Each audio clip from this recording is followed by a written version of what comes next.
Bismillahirrahmanirrahim. Assalamualaikum warahmatullahi wabarakatuh. Alhamdulillahi rabbil alamin. Alhamdulillah alladzi rabba jami'al alamin bi ni'amihi al-'ammah wal khassah wal zahira wal batinah.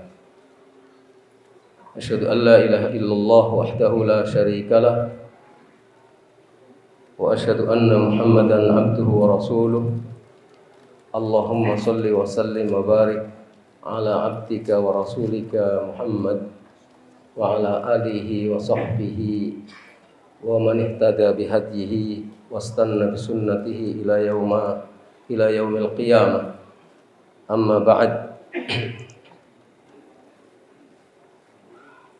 Bapak Camat atau yang mewakili, Bapak Lurah, Bapak Kapolsek atau yang mewakili, dan seluruh bapak-bapak dari Konforpincam Kecamatan Gondangrejo yang saya hormati, serta seluruh hadirin termasuk takmir Masjid Baitus Syukur rahimani wa rahimakumullah.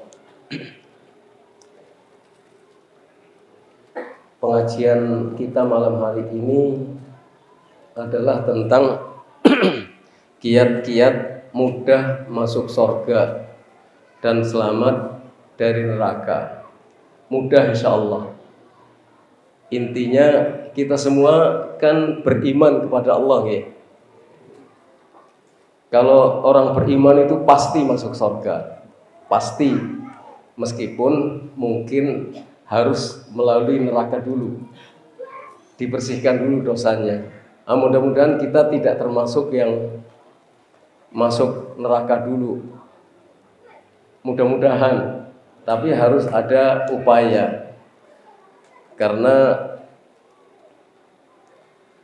huffatil jannah bil makarih wa huffatin nar bisyahawat. Surga itu tertutupi oleh hal-hal yang tidak mengenakkan.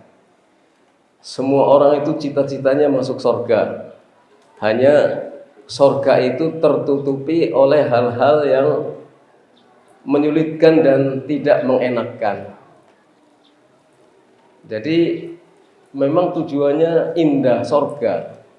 Dan semua orang ingin masuk surga, tapi untuk menuju ke sana itu banyak sandungannya. Sebaliknya, tidak ada seorang pun yang ingin masuk neraka.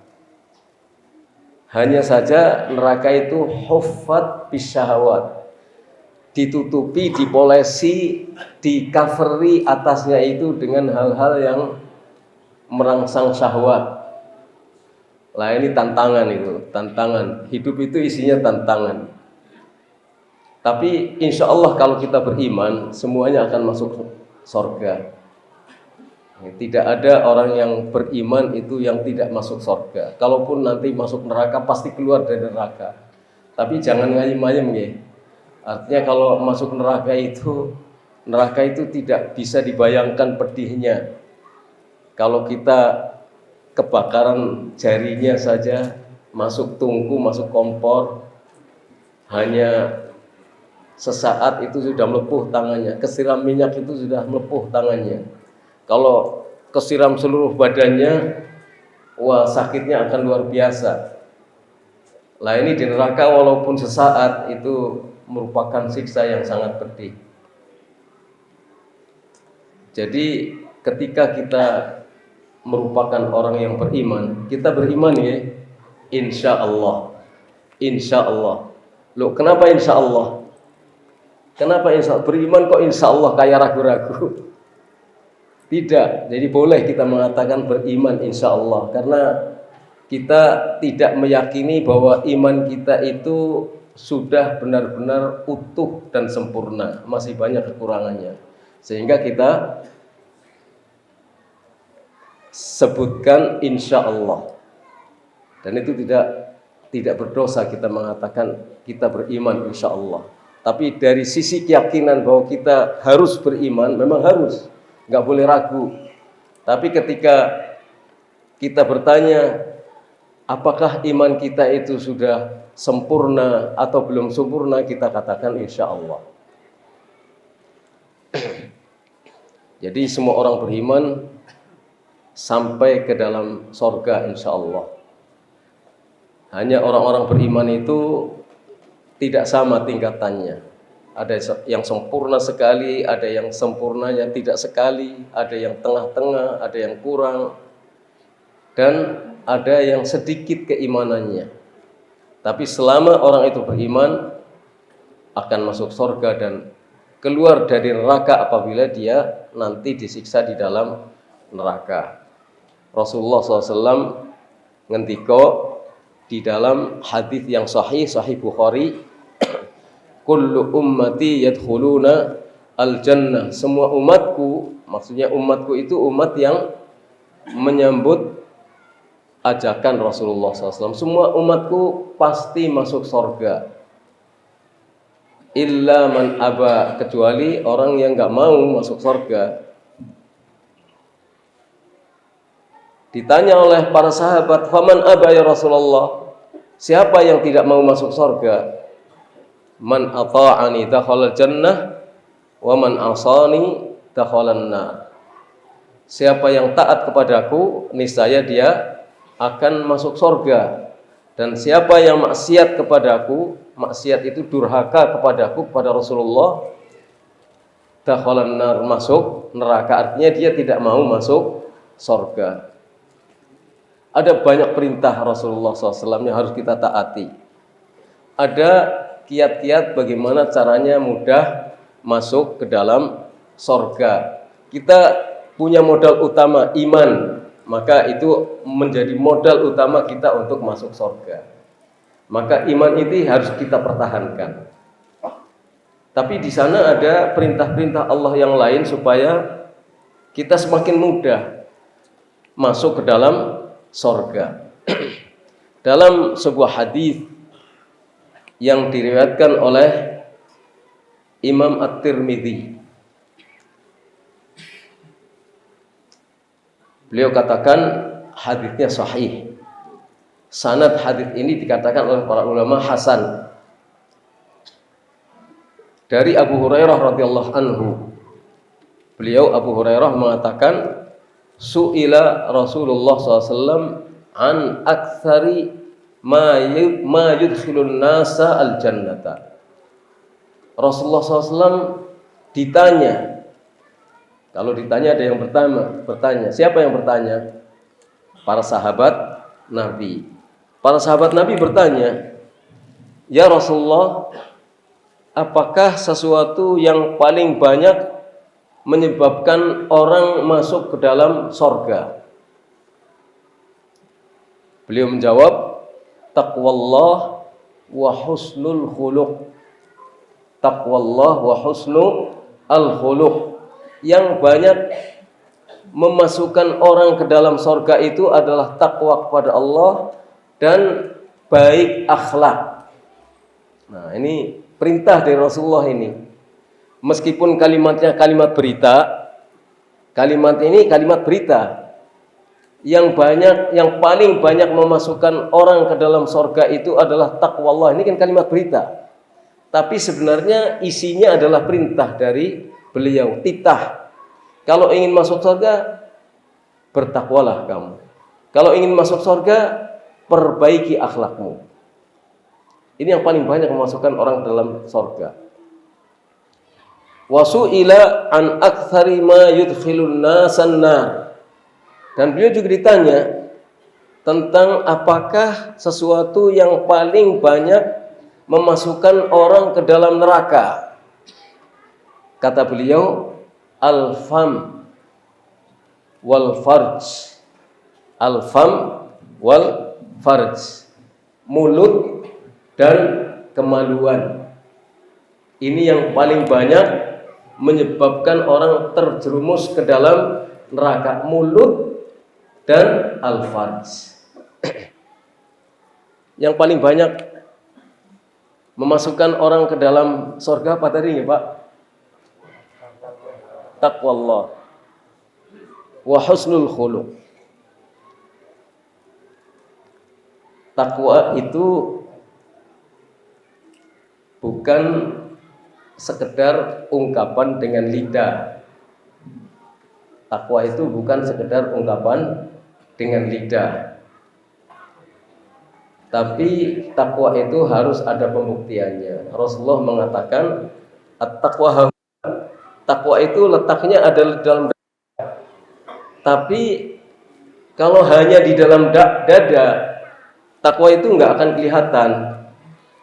Makanya harus ada pembuktiannya. Saya ingin mengulang apa yang dikatakan oleh seorang tabi'i masyhur, namanya Talq. Sinten? Talq. Ta lam qaf. Talq bin Habib. Talq bin Habib. Beliau mengatakan bahwa takwa itu ialah kamu taat kepada Allah berdasarkan ilmu karena mengharapkan pahala Allah.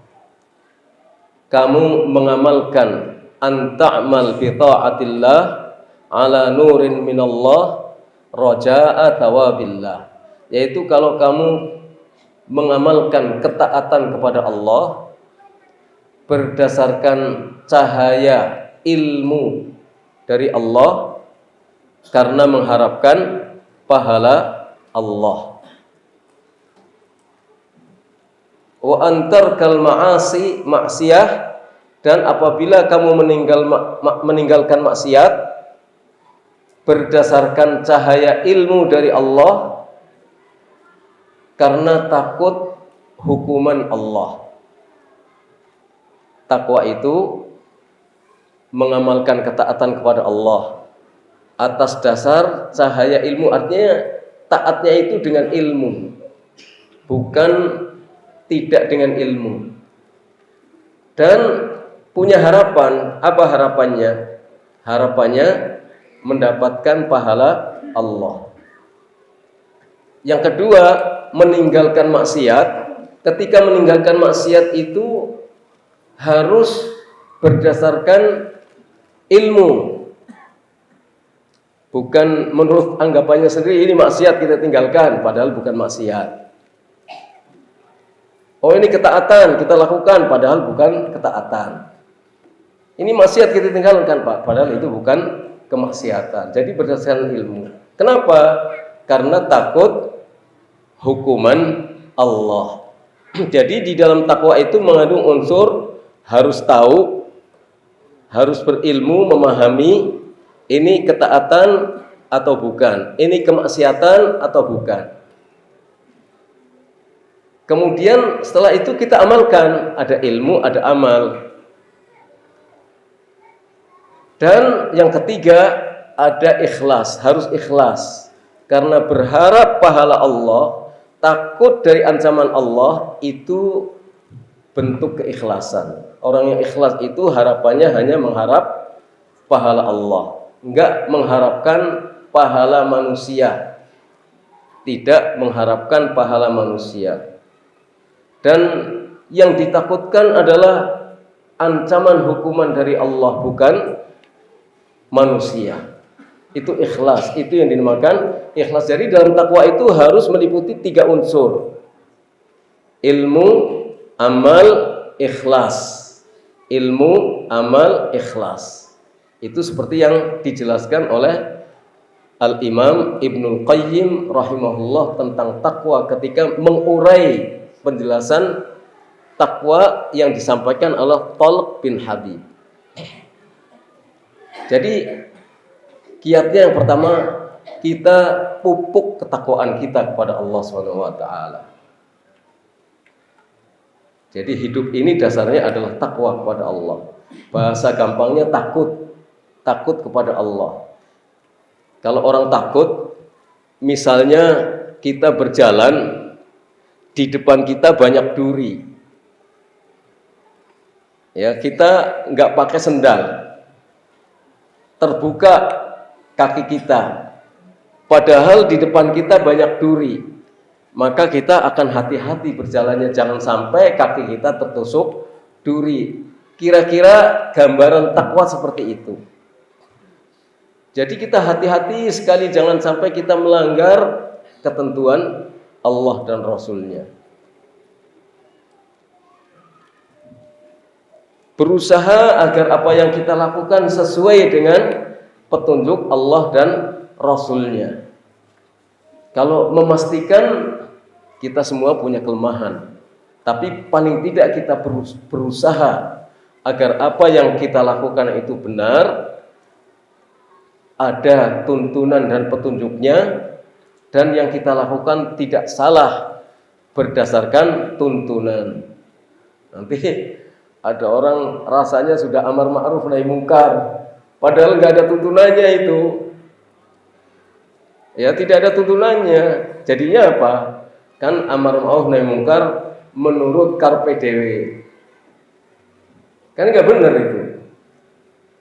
Amar ma'ruf harus ada tuntunannya. Rasulullah adalah top figur, orang yang paling pertama melaksanakan amar ma'ruf nahi mungkar. Para sahabat adalah tokoh-tokoh yang menjalankan amar ma'ruf nahi mungkar. Tapi bagaimana? Ada aturan-aturannya, ada pedoman-pedoman, dan ada kaidah-kaidahnya. Jadi misalnya seperti itu, tidak sedang menerangkan amar ma'ruf nahi mungkar ya, tapi maksudnya hati-hati di dalam menjalankan kehidupan. Dianggapnya nggak benar, padahal itu sesuatu yang benar.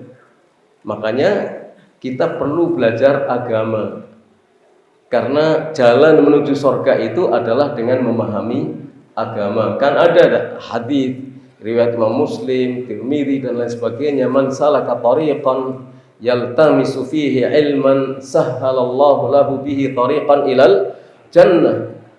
Barang siapa yang menempuh perjalanan dalam rangka mencari ilmu, maksudnya ilmu agama, maka Allah akan mudahkan baginya jalan menuju surga. Dimudahkan jalan menuju surga, karena jadi tahu, oh ini benar kita lakukan, oh ini tidak benar maka kita tinggalkan.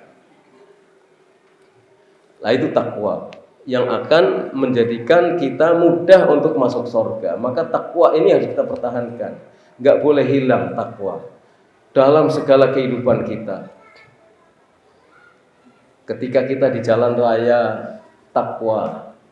Sayangnya kalau kita di jalan raya kehilangan takwa itu, diserempet sedikit langsung naik darahnya, kejar itu, akhirnya berantem di jalan. Padahal sama-sama muslim. Di lampu merah, buru-buru, tancap gas, akhirnya tabrakan. Siapa yang salah? Yang melanggar lampu merah. Ini nun saya Pak Polisi. Banyak masyayikh menerangkan, ulama menerangkan bahwa nerjang lampu merah itu haram hukumnya. Loh, apa ada dalam Al-Quran? Apa dalam hadis? Ya nggak ada.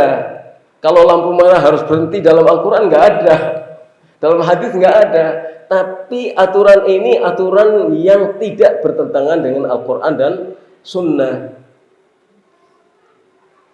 Itu dibuat oleh manusia, tapi itu tidak bertentangan dengan Al-Quran dan Sunnah. Karena kalau melanggar, kemudian tabrakan dan menyebabkan hilangnya nyawa, dia terlibat dalam pembunuhan tidak sengaja. Ada bayar ganti rugi, itu harus bayar ganti rugi. Dalam Islam nggak sembarangan itu, harus bayar ganti rugi. Ada diat, ada ganti ruginya yang dia harus bayar, walaupun nggak sengaja. Ya, jadi maksudnya kita perlu di dalam beragama itu pakai ilmu. Nggak ada dalam Al-Quran Sunnah. Iya, tapi itu kalau dilanggar menyebabkan hilangnya nyawa orang, boleh kita menghilangkan nyawa orang dengan cara yang tidak benar. Nggak boleh. Dalam Islam itu nggak boleh. Nabi SAW sangat menghargai nyawa.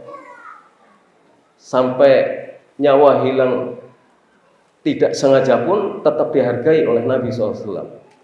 Enggak berharga murah nyawa itu. Jadi kalau kita ingin masuk surga itu takwa. Kemudian apa? Itu contohnya tadi.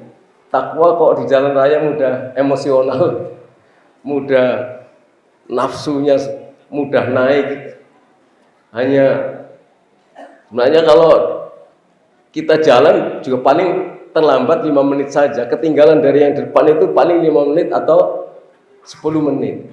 Lampu merah itu kan paling 1 menit itu. Tapi bagi kita lama. Selama-lamanya 2 menit. Kalau nggak salah begitu, di lampu merah yang lama itu selama-lamanya 2 menit. Masa nggak sabar sih nunggu 2 menit? Jadi kiat mudah masuk surga itu pasti terkait dengan masalah kehidupan dunia. Karena kita di dunia ini adalah ujian. Terus husnul khuluq, baik akhlak. Akhlaknya harus baik. Ini terkait dengan masalah muamalah. Kalau taqwallah itu kaitannya adalah hubungan antara hamba dengan Allah. Kalau husnul khuluq yang dimaksudkan dalam hadis ini adalah hubungan antar sesama hamba Allah. Husnul khuluq, orang tua terhadap anak, anak terhadap orang tua, tetangga terhadap tetangga, apalagi suami terhadap istri, istri terhadap suami. Itu kalau adab yang diajarkan oleh Rasulullah SAW kita laksanakan, berkendara husnul khuluq, dimanapun kita berada husnul khuluq dengan dasar takwa kepada Allah SWT, maka husnul khuluq ini tidak akan hanya menjadi tulisan yang terpampang di banner-banner akhlak mulia, tapi tidak ada upaya. Harus dilandasi dengan takwa kepada Allah dimanapun kita berada. Di sekolah, menjadi guru, menjadi pegawai, menjadi pejabat, menjadi rakyat biasa, menjadi tangga, takwa dan husnul khuluq. Ini keduanya merupakan dua hal yang akan menyebabkan kita mudah masuk surga dengan izin dari Allah Subhanahu wa taala. Dan izin dari Allah Subhanahu wa taala. Kemudian yang menyebabkan orang gampang masuk neraka itu apa? Dan kita ingin selamat dari neraka. Yang menyebabkan orang gampang masuk neraka adalah al-fam wal farz, mulut dan farji, kemaluan. Fam, mulut ini terdiri dari bibir, 2 bibir. Semua ini yang terdiri ini ada lidah di dalamnya. Ini mulut itu bisa berfungsi untuk apa saja, untuk maksiat dengan kata-kata atau dengan tindakan mulut. Bisa kan untuk maksiat. Dan termasuk di dalamnya lidah. Rasulullah SAW mengingatkan dalam hadis yang sahih diriwayatkan oleh Imam Al-Bukhari dan Muslim, innal abda la yatakallam bil kalimah ma yatabayyan fiha yazillu biha finnar ab'ad ma bainal masyriqi wal maghrib. Ini sahih, muttafaq alaih. Sesungguhnya seorang manusia sungguh-sungguh bisa berkata dengan satu kalimat. Dia tidak menyadari bahwa dengan satu kalimat ini bisa menyebabkan dia terjerumus ke dalam neraka yang jauhnya antara timur dan barat. Masuk ke dalam neraka begitu dalam, masuk plus sangat dalam sampai jarak antara permukaan neraka dengan dalam neraka itu jaraknya antara timur dan barat. Apa bisa diukur timur dan barat? Nggak bisa diukur, jauh sekali. Hanya dengan satu kalimat orang bisa terjerumus ke dalam neraka. Makanya hati-hati ini lidah. Jangan kita pergunakan lidah itu untuk berbicara sesuatu yang menyebabkan kita terjerumus ke dalam neraka. Cuma karena kata orang itu lidah tidak bertulang, sehingga ya kelak-keloknya lidah itu mudah. Jadi jaga lidah kita supaya yang kita katakan itu baik, benar. Apa di antaranya yang perlu kita jaga untuk kita sebutkan dalam lidah? Kalimat zikir la ilaha illallah, kalimat-kalimat thayyibah. Melihat apa-apa bilang astagfirullah, subhanallah, masya Allah. Jadi jangan lupa kita mengucapkan masya Allah, subhanallah. Melihat sesuatu yang menakutkan atau sesuatu yang mengerikan atau sesuatu yang tidak kita sukai dalam hati, kita ucapkan subhanallah, kita ucapkan masya Allah. Kita melihat sesuatu yang kita sukai, kita juga jangan lupa mengucapkan masya Allah, subhanallah. Kita selalu sandarkan kepada Allah. Terjadi bencana, kita sandarkan kepada Allah, inna lillahi wa inna ilaihi raji'un, subhanallah. Ada kecelakaan tapi selamat orangnya, masya Allah. Ya, bukan kita ucapkan dengan kalimat lain yang tidak disandarkan kepada Allah. Untung tadi ada saya di situ. Lah ini adanya saya di situ itu bukan karena kehebatan saya, tapi karena pertolongan dari Allah. Kenapa sih kita tidak sandarkan saja kepada Allah? Alhamdulillah, tadi saya ada di situ, sehingga bisa cepat segera melakukan tindakan. Alhamdulillah. Jadi selalu disandarkan kepada Allah. Itu lidah. Dan kita ingat sabda Rasulullah, "Man kana yu'minu billahi wal yawmil akhir falyaqul khairan aw liyasmut." Barang siapa yang beriman kepada Allah dan hari akhir, barang siapa yang beriman kepada Allah dan hari akhir, hari akhirat nanti, maka katakanlah yang baik atau diam. Kalau berbicara yang baik tidak bisa, lebih baik diam. Jadi ada kalanya kita harus berkata, tapi ada kalanya kita harus diam. Mana yang kita rasakan benar dan bermanfaat, kita katakan. Mana yang kita lihat benar dan manfaat, kita harus diam. Jangan ketika satu orang berbicara, kita ikut-ikutan berbicara padahal kita tidak tahu ujung pangkalnya. Loh, kalau kita tidak tahu, diam aja, ahsan. Lebih baik kalau kita diam, kalau kita tidak tahu. Awas loh, ini antara taruhannya surga atau neraka. Salah bisa masuk neraka.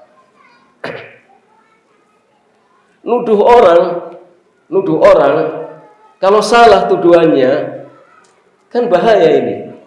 Bahaya. Sangat berbahaya.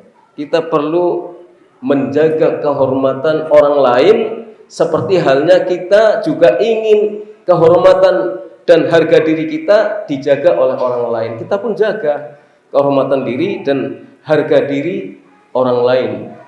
Jangan kita umbar tuduhan yang tidak perlu. Kalau kita melihat orang salah, tegur saja kesalahannya. Bukan kemudian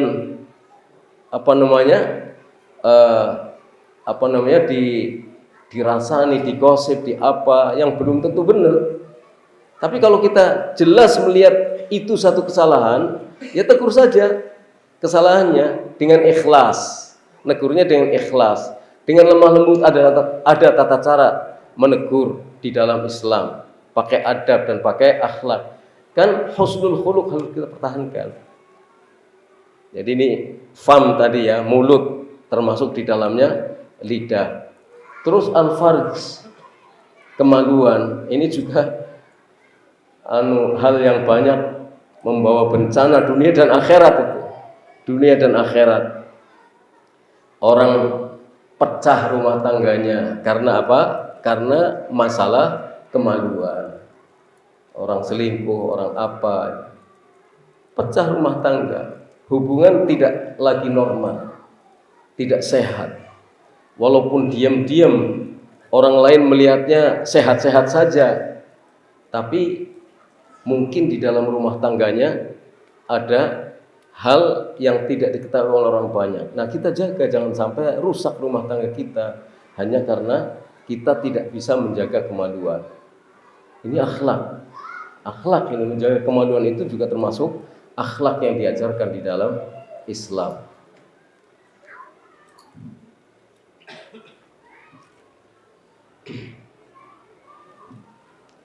Dengan mulut, termasuk di dalamnya lidah dan farji, itu orang umumnya terjerumus di dalam menentang Allah.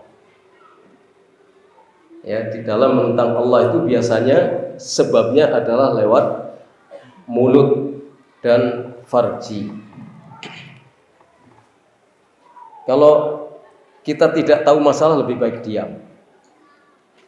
Kalaupun kita tahu, misalnya kita tahu, tapi kalau kita berbicara tidak ada manfaatnya, kan lebih baik diam. Ya.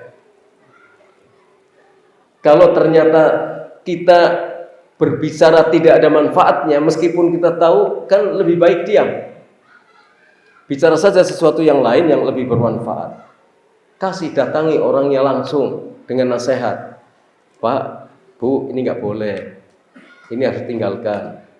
Diterima, alhamdulillah. Tidak diterima, bukan urusan kita. Bukan urusan kita. Karena yang memberikan taufik menjadikan orang itu sadar mau melaksanakan yang baik dan meninggalkan yang buruk, itu bukan kita. Jangan kemudian kita ngamuk. Orang nggak mau menerima lalu kita ngamuk, mau marah-marah. Orang sudah dikasih nasihatnya, tak tempelengin. Loh, nggak begitu. Tidak begitu caranya. Tidak begitu caranya.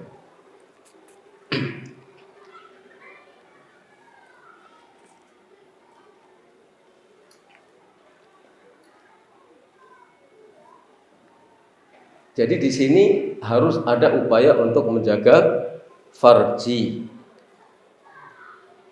Dan menjaga farji, menjaga kemaluan itu termasuk derajat agama yang paling tinggi. Jadi orang itu menjadi orang yang derajatnya sangat tinggi dalam agama ketika dia mampu menjaga kemaluannya. Dalam surat Al-Mu'minun, kan di situ di awal-awal ayat Allah memuji orang-orang yang beriman. Di antara sifat orang yang beriman itu apa? Walladzina hum li furujihim hafizun. Orang-orang yang menjaga farjinya. Orang-orang yang beriman itu adalah orang-orang yang menjaga kemaluannya. Ini dipuji oleh Allah Subhanahu wa taala. Dipuji oleh Allah itu senang apa tidak kita? Jadi enggak usahlah mengharapkan pujian orang. Yang kita harapkan adalah pujian Allah. Ketika Allah memuji kita sebagai orang yang memelihara kemaluan, Allah sebutkan dalam surat Al-Mu'minun walladzina hum li furujihim hafizun. Orang-orang yang menjaga farji-farjinya. Di awal ayat Allah mengatakan qad aflahal mu'minun. Sungguh beruntung orang-orang yang beriman. Sungguh sukses, sungguh jaya orang-orang yang beriman. Di mana kalau di dunia tidak bisa sukses sekali, paling tidak di akhirat dia terjaga dari api neraka. Karena memiliki sifat-sifat yang disebutkan oleh Allah di dalam surat Al-Mu'minun. Di antaranya adalah menjaga farji. Ini jadi itu satu hadis yang pertama. Kiat untuk mudah masuk surga dan selamat dari neraka satu, takwa dan husnul khuluq, serta menjaga lidah dan menjaga farji. Yang kedua, ini ada hadis yang senada. Rasulullah SAW bersabda dalam hadis yang diriwayatkan oleh Imam At-Tirmidzi, beliau katakan hadisnya hasan sahih. Akmalul mu'minina imanan ahsanuhum khuluqa wa khiyarukum linisaihim. Orang mukmin yang paling sempurna imannya, orang mukmin yang paling sempurna imannya adalah yang paling baik akhlaknya. Berdasarkan hadis ini, iman itu bertingkat-tingkat. Ada yang sangat sempurna, paling sempurna, dia pertengahan, ada yang kurang. Jadi iman itu bisa bertambah dan bisa berkurang. Akmalul mukminin, orang yang paling sempurna imannya adalah orang yang paling baik akhlaknya. Ini ukurannya seperti itu, orang yang paling baik akhlaknya. Hubungannya dengan orang tua, hubungannya dengan anak, hubungannya dengan suami, hubungannya dengan istri, hubungannya dengan tetangga, hubungannya dengan saudara. Yeah. Orang tuanya meninggal dunia, buru-buru rebutan waris. Akmalul mu'minina imanan ahsanuhum khuluqa, yang paling baik akhlaknya. Jadi karena rebutan waris akhirnya berantem sesama saudara kandung. Subhanallah. Lah kalau sesama saudara kandung seperti itu, lah apalagi kepada orang lain. Sesama saudara kandung, sedarah, bapaknya sama, ibunya sama, hanya karena waris terus berantem, cangkul-cangkulan. Subhanallah. Enggak masuk di akal. Tidak masuk di akalnya orang sehat. Tapi masuk di akalnya orang yang sedang diburu hawa nafsu. Jadi yang paling baik akhlaknya. Dan orang yang terbaik di antara kalian adalah orang yang paling baik terhadap istrinya. Ini banyak masalah-masalah rumah tangga itu karena hubungan akhlak terhadap pasangan itu kurang diperhatikan.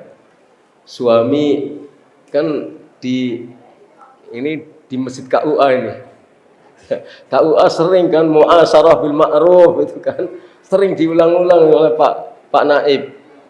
Muasyarah bil ma'ruf, pergauli istri dengan baik. Jadi suami harus siap mempergauli istrinya dengan cara yang terbaik, karena khiyarukum linisaikum. Orang yang terbaik di antara kalian adalah orang yang terbaik terhadap istrinya. Luar biasa ini. Jadi ini ajaran Islam lah. Kalau kita dalami, banyak sekali hadis-hadis tentang akhlak, banyak hadis-hadis tentang bagaimana menata kehidupan sosial. Akhlak luar biasa. Ini. Terus kemudian ada hadis lagi. Wa an Aisyah radhiyallahu anha. Kita mendengar pengendekanipun Kanjeng Nabi Muhammad sallallahu alaihi wasallam. Kalau kita mendengar suara orang yang kita cintai itu kan rindu enggak itu?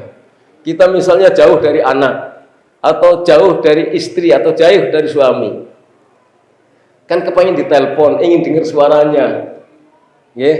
Ingin ditelepon, ingin dengar suaranya. Kalau sekarang video call bisa, wah, lihat dari jauh sudah ada tombol kangennya itu terpenuhi.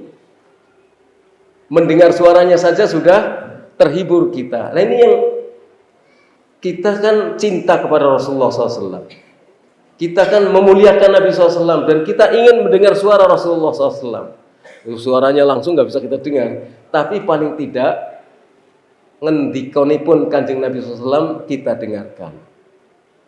Ini beliau kata Aisyah, berkata, sami'tu Rasulullah SAW yaqul, sesungguhnya aku mendengar Rasulullah SAW bersabda, innal mu'mina la yudrik bi husni khuluqihi darajata as-sa'imil qa'im.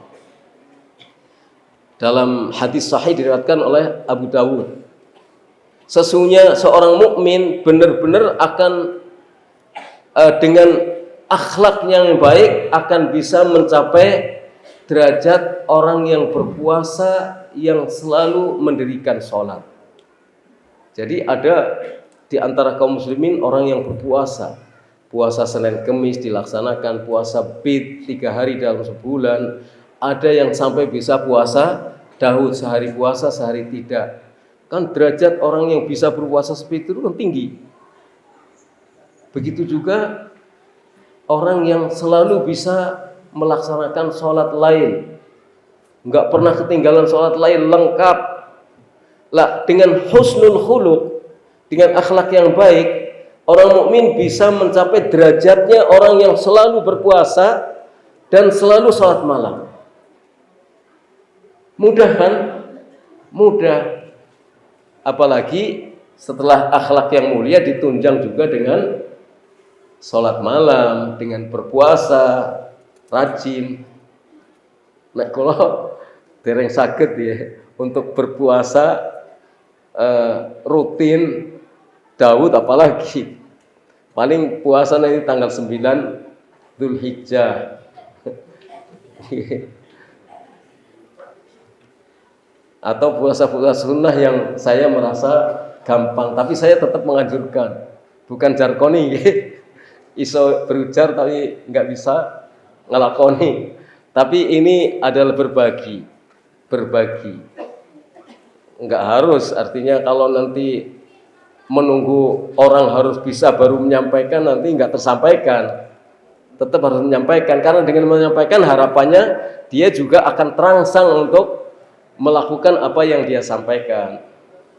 Insya Allah begitu, mudah-mudahan. Ya, jadi dengan akhlak yang baik itu akan bisa mencapai derajat orang yang berpuasa terus menerus dan orang yang qiyamul lail.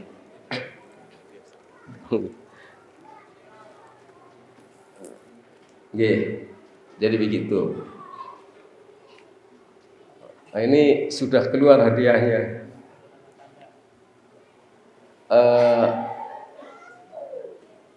Ada pertanyaan nih. Jadi ada pertanyaan untuk ingkang kakung hanya 2. Untuk yang putri ada 4. Oh, 2. Oke, 2. Pertanyaan pertama,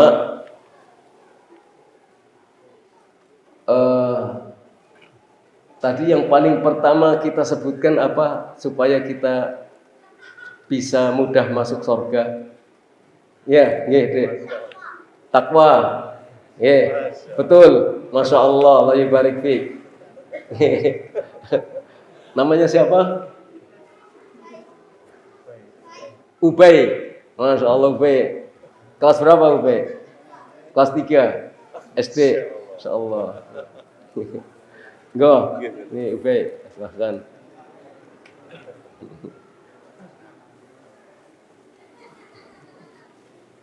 Untuk yang lain, selain takwa apa?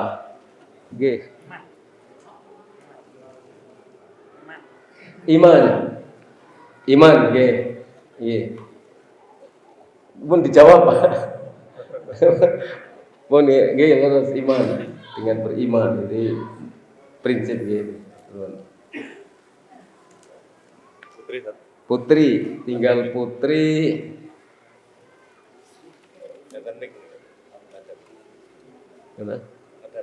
Ada. Coba diteruskan hadisnya. Angel gitu.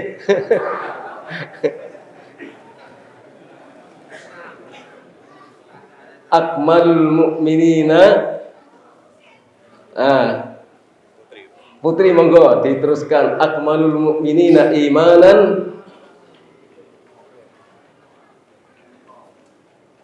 Sudah terjawab. Akmalul mu'minina imanan. Sudah terjawab belum? Tidak harus sampai selesai. Itu saja akmalul mu'minina imanan. Yang paling sempurna imannya. Udah. Monggo silahkan.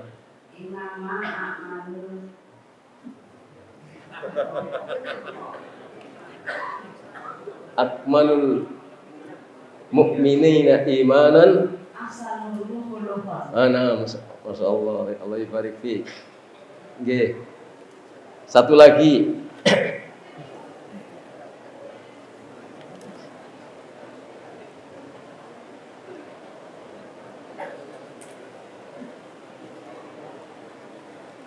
Jadi kita ada dua muamalah yang harus dilakukan oleh mukmin.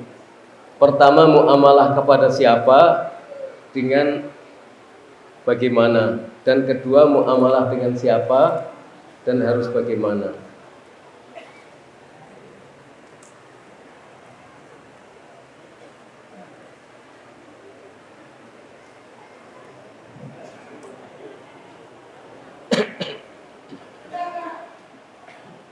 Ya monggo.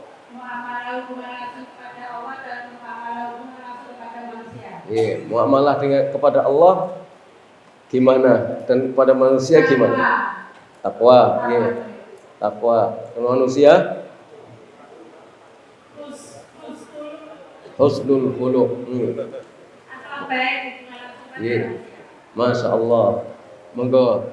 Jadi pertanyaannya sudah terjawab semua. Alhamdulillah, punya semangat.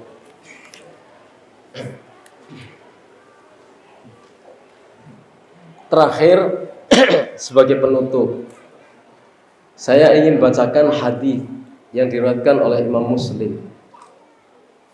Hadis ini dari Abdullah ibnu Mas'ud radhiyallahu anhu, bahwa Rasulullah SAW bersabda, la yadkhulul jannata, ini tantangan yang menyulitkan orang masuk dalam surga. La yadkhulul jannata man kana fi qalbihi mithqalu dzarratin min kibrin. Lah ini penghalang orang masuk surga. La yadkhulul jannah, tidak akan masuk surga orang yang di dalam hatinya ada secuil kesombongan. Ada secuil kesombongan. Kok kesombongan bisa menyebabkan orang enggak masuk surga, bahkan mungkin masuk neraka. Ya kalau nggak masuk surga, masuk neraka.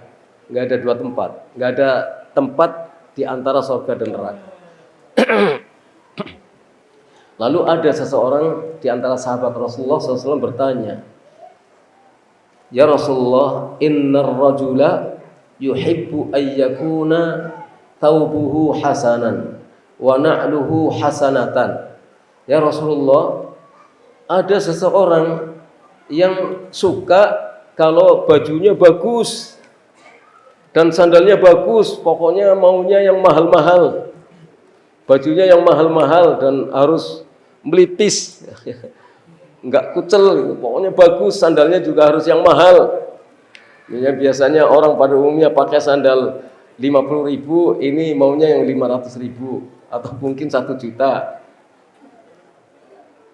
Itu termasuk sombong apa enggak ya Rasulullah? Kata Rasulullah, innallaha jamilun yuhibbul jamal. Allah itu maha indah, menyukai hal-hal yang indah. Jadi selama makainya itu karena untuk keindahan, kalau orang masuk masjid kan pakainya yang bagus lah, yang meskipun tidak mahal tapi bagus dan menunjukkan keindahan. Jadi Allah itu indah, maha indah dan menyukai keindahan. itu tidak termasuk sombong, asal nggak mengada-adakan saja. Nggak punya tapi ada-adakan, dipaksa-paksakan supaya ada, lain memaksakan diri namanya, nanti akan terjerumus dalam kesalahan, nabrak-nabrak nanti kalau memaksakan diri. Jadi biasa saja, apa adanya. Kalau memang punya nggak apa-apa, nggak dilarang. Ibnu Abbas dulu, Ibnu Abbas sahabat Rasulullah, ketika ingin menghadapi orang-orang Khawarij untuk ngajak adu argumentasi dengan orang-orang Khawarij. Orang Khawarij tahu nggih? Pirsa nggih? Orang Khawarij itu adalah kelompok orang-orang yang mengkafirkan orang yang beriman karena melakukan perbuatan dosa. Yang paling pertama dikafirkan oleh orang Khawarij waktu itu adalah Ali bin Abi Thalib. Khalifah, penguasa yang sah. Yang paling pertama dikafirkan oleh orang Khawarij itu adalah Ali bin Abi Thalib. Ibnu Abbas izin kepada Ali bin Abi Thalib, "Ya Amirul Mukminin, saya akan hadapi orang Khawarij." "Jangan, nanti bahaya bagi nyawamu." "Enggak, percayakan saja sama saya, insya Allah bisa." Lah, menghadapi orang Khawarij umumnya pakaiannya kucel-kucel, menunjukkan orang yang taat sekali kepada Allah. Terus ininya kapalan karena saking banyaknya sholat, lututnya kapalan karena saking banyaknya sholat, ininya hitam. Tapi tidak setiap yang hitam itu Khawarij. Ampun salah paham ya, tidak semuanya begitu. Ibnu Abbas menghadapi mereka. Nanti kita tidak menceritakan tentang isi diskusinya, nanti panjang itu. Tapi intinya Ibnu Abbas menang. Kalah telak hanya dengan beberapa kalimat. Ibnu Abbas berpenampilan dengan pakaian yang sangat indah. Enggak ada orang menggunakan pakaian seperti itu waktu itu. Indah sekali, mahal harganya. Begitu ketemu sama orang Khawarij, "Kamu ini sudah pamer pakaian." "Loh, saya pakai baju ini seperti Rasulullah pakai. Rasulullah juga pernah pakai baju seperti ini, indah. Apa saya salah?" Gitu, intinya seperti itu. Jadi itu tidak menunjukkan sebagai satu kesombongan. Lalu Rasulullah SAW bersabda, "Al-kibru batarul haq wa ghamtun nas." Sombong itu adalah menolak kebenaran dan meremehkan orang lain. Yang namanya sombong itu menolak kebenaran. Diingatkan nggak mau karena sombong. Karena yang mengingatkan itu ia remehkan, lebih kecil, ilmunya lebih sedikit, usianya lebih muda, hidupnya di muka bumi baru kemarin sore misalnya. Diingatkan nggak mau, dia menolak kebenaran. Itu sombong. Itu dikhawatirkan kalau orang dalam hatinya ada kesombongan seperti itu, merasa gengsi besar seperti itu, hati-hati. Kita jangan sampai ada punya rasa yang seperti itu. Itu akan menghambat kita untuk masuk surga. Karena kesombongan seperti itu bisa menjadikan yang punya rasa seperti itu bisa terjerumus dalam kekufuran. Wa na'udzubillahi min dzalik. Kita jaga diri kita jangan sampai punya kesombongan yang seperti itu. Kalau diingatkan dan memang ada dasarnya, kita terima. Atau kalaupun kita tidak menerima karena kita menganggap bahwa saya sudah dalam keadaan benar dan dia mengingatkannya ada kekeliruan, ya nggak usah kita sombong, nggak usah kita menolak. Mungkin apa yang dia sampaikan ada benarnya, nanti suatu saat akan saya kaji. Jangan-jangan memang dia benar, jangan-jangan saya memang salah. Jadi itu namanya menerima kritik. Kita bisa menerima kritik, dan kita sebagai muslim, siapapun kita harus bisa, entah itu guru, kiai atau ustadz yang ilmu agamanya sudah tinggi, tetap tidak boleh merasa tidak mempan kritik. Dia manusia, pasti akan terjerumus dalam kekeliruan dan kesalahan. Kullu bani Adam khata wa khairul khata'in at-tawwabun. Semua anak Adam pasti salah. Dan sebaik-baik orang yang salah adalah bertaubat, membuka diri. Jangan sampai ada rasa sombong, yaitu menolak kebenaran dan mengecilkan orang lain, meremehkan orang lain. Ini mungkin yang bisa saya sampaikan, mudah-mudahan bermanfaat. Dan kita berdoa kepada Allah agar kita dimudahkan oleh Allah untuk masuk surga. Makanya doa kita adalah yang selalu kita baca dalam sholat, ihdinas siratal mustaqim siratal ladzina an'amta alaihim ghairil maghdubi alaihim waladdallin. Ya Allah, beri kami petunjuk menuju jalan-Mu yang lurus, supaya diberi ilmu, diberi taufik untuk bisa mengamalkan ilmu, diberi taufik untuk istiqomah sampai akhir hayat, nanti di akhirat dituntun oleh Allah ketika melewati jembatan Sirat, untuk selamat mampu melewati jembatan Sirat menuju ke dalam surga. Kita berdoa semuanya kepada Allah tentang ini, agar kita selamat di akhirat. Kalau selamat di akhirat, insya Allah dunianya ke bawah. Dunia tidak harus mewah. Ini saja. Nas'alullah ayyuwaffiqana wa iyyakum. Wa sallallahu ala nabiyyina Muhammad wa ala alihi wa sahbihi ajma'in. Assalamualaikum warahmatullahi wabarakatuh.